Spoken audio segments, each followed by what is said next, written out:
Hey everybody, I'm so excited to have you guys here for day 6, and today we talk all about rejection, right? Of overcoming people's objections. And I absolutely love today's entire topic because it took me a little time to get over, people saying no and people not wanting to join you right away, and all of the negativity that can come with you inviting people. But it is the most important thing, and rejection is seriously going to move your business forward. The more no's that you get, and I know that this is really hard to understand, but you need to write this down somewhere. The more no's you get, the more people that say, just not my thing, sorry, I'm not interested, no, or just flat out like, no, stop messaging me. The more no's you get, the closer you become, the closer you get to getting a yes, to having someone join you.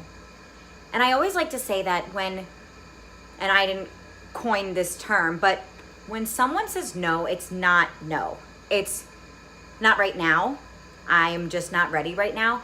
The majority of people that have joined me on this crazy, crazy journey have said no to me in the past. Many times, it's multiple times that they have said no to me, okay? So, people, especially when they are new people that you've just either started following on Instagram or you've just become friends with on Facebook, they're not gonna be completely eager to join you right away because they don't really know you yet. They have to trust you, they have to be following your journey, they have to really get to know you before they decide to jump on board.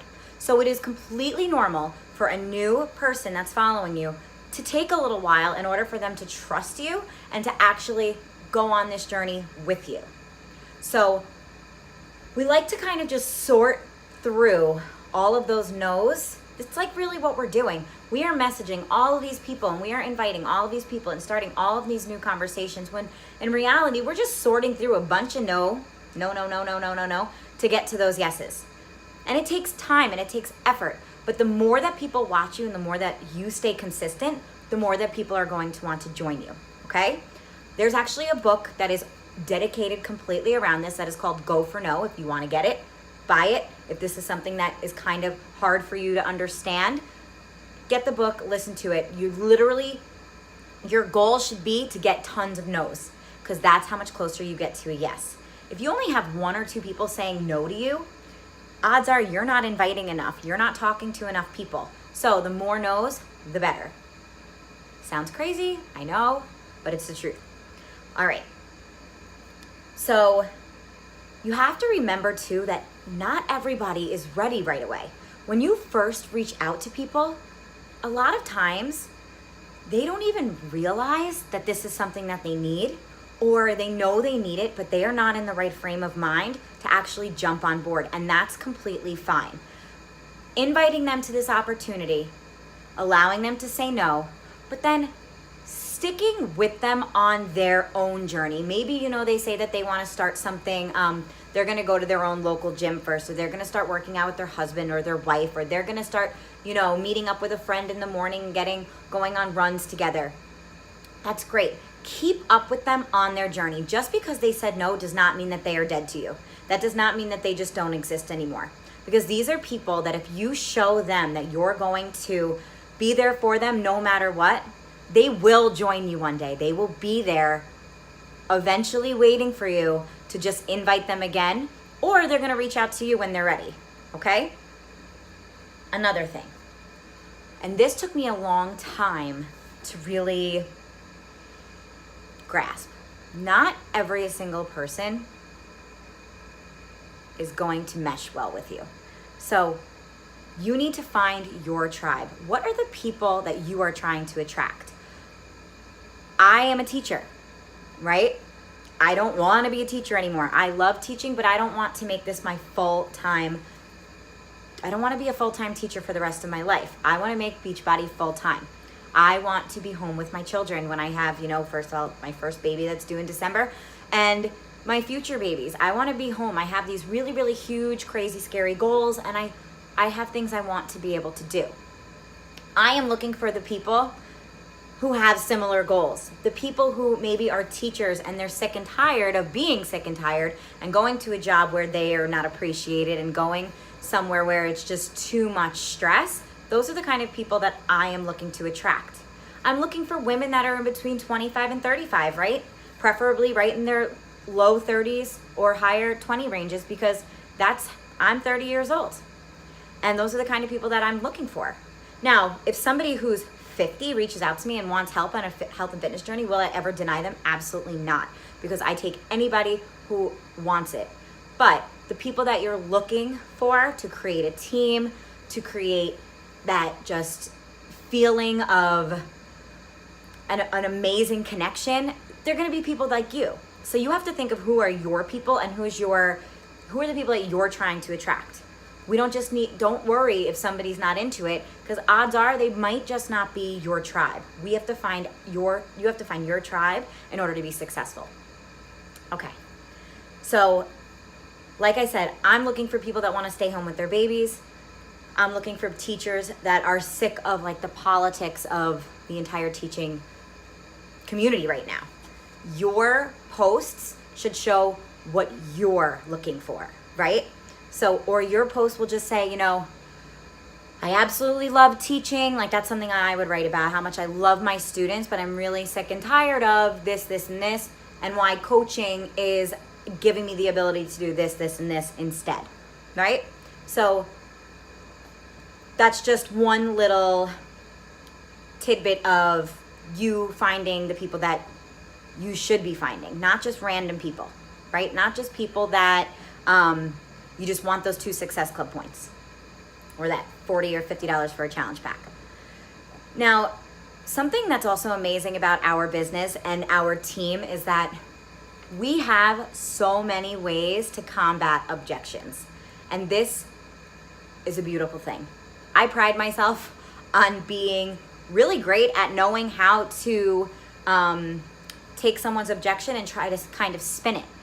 I wasn't always good at this. This is something that more recently I've become good at, because I have heard these objections so many times and I have taken notes from other leaders and I have implemented what they've done. So instead of just allowing someone to say, no, I don't have the time, no, I don't have the money, no, I don't have the motivation, you need to start asking questions, right? You need to say, okay, well, when do you have free time during the day? Or what are you doing in the morning before you go to work? You got to dig a little bit deeper to really find out what's holding them back. And I just listened to a Mel Robbins book, and she was talking about procrastination and not having time and all of these things, and how really they're just kind of bullshit excuses, and that if you want to lose weight, if you want to get to some specific goal, you're going to do it. Plain and simple. You have to want to do it. So usually when people say they don't have time, it's not real. They have time. They're just not making it a priority. We use this thing called the feel, felt, found little thing when we are combating objection. So if somebody says, I don't have the time, right? I have 2 children, I have this, I have that. You can just say, I absolutely know the way that feels, or I totally used to feel that way, but I felt that if I woke up 30 minutes earlier every morning and got my workout in before my babies got out of bed, I found that I was able to get it in and then not worry about working out for the rest of the day, and it really made me feel a lot better. Is this something that you think you might be able to do? Right? Or if it's a money objection, like I just don't have the money for it. Listen, there are some people that really don't have the money. They really don't.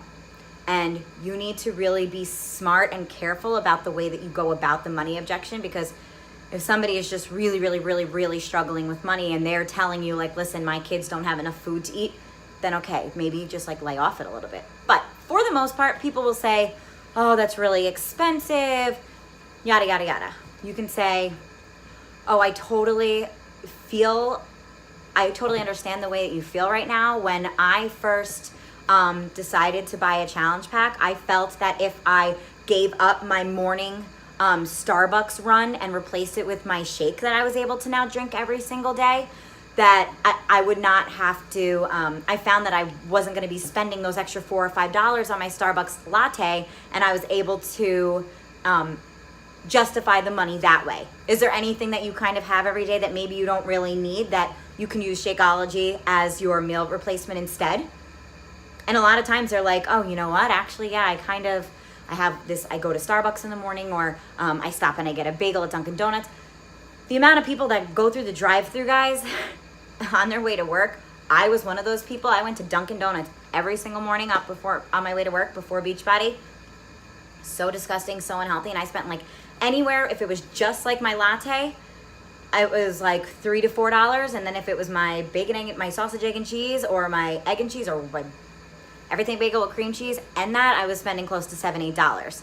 So a lot of people are going to be able to understand and be able to relate with you. So when you're telling them, oh yeah, I feel that way, I used to feel that way, but I felt if I did this, then I found this is what happened, they're totally going to understand and be able to relate to you, okay? Now, we have different scripts, we have different ways that you can combat these objections, different things that you can say, but every case is different, and there might be things on there that you don't really see yourself saying. So something that's important is to reach out to me. Reach out to, if you have a success partner, reach out to other members on our team. You can post in our team page, or you can post in the Team Boom Coaches page, or the Emerald page, or the Diamond page, whatever that you're a part of when you're watching this video. Post there, okay? And ask for people's opinions, because you might get 5 different ways to go about it, and you can find which one suits you best, okay?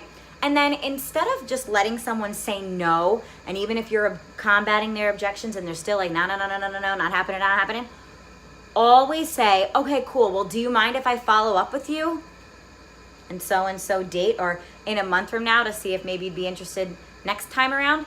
Or you can say, do you mind if I follow back up with you? And if they say yes, say, awesome, like, when do you think would be a better time? They say September, okay, well, September 1 or August 28th, 29th, 30th, right? You're putting that in your calendar, and you know when you're going to reach out to them again. And one more thing before I let you guys go. People are going to ignore you. It's just going to happen. And guess what? To me, if they don't delete you, you're following up with them eventually, okay? So just because someone has ignored you doesn't mean you don't follow up. Just think of it as another seed that has been planted, another person that you started a conversation with, okay? And these people literally that ignore you, I've had it happen, come back a year later and join you. So remember that. Always can follow up. They're not deleting you, follow up with them. You have their best interest in mind, and they know that, and that's why they're not deleting you off of social media. I hope that this video was able to relate with you in some way, and that you kind of understand that rejections are actually good. And the more that you are like listening to these people rejecting all of the things that you're saying, the more you are combating their objections, the better that you will become as a coach, and the more people that will join you in the future. Have a good one, guys.